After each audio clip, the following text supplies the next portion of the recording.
So there are a few just points about sentencing guidelines. So new sentencing guidelines introduced in regard to two offenses: preventing of the course of justice. It's like very different, like range of possible conduct, providing false information to the police, and I don't know, many other things.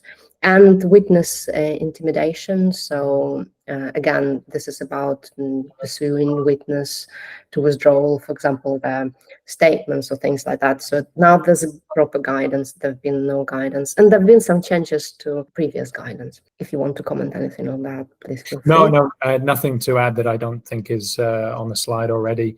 There weren't previously actually sentencing guidelines for these, I think, before 2023.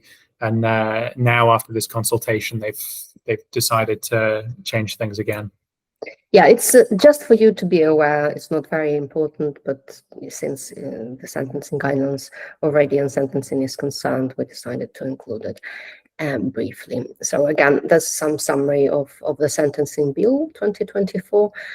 There's many new things which may be soon implemented, interesting things as well. I think you can also have it in your own time. We would better devote more time to a few questions because we are moving to that.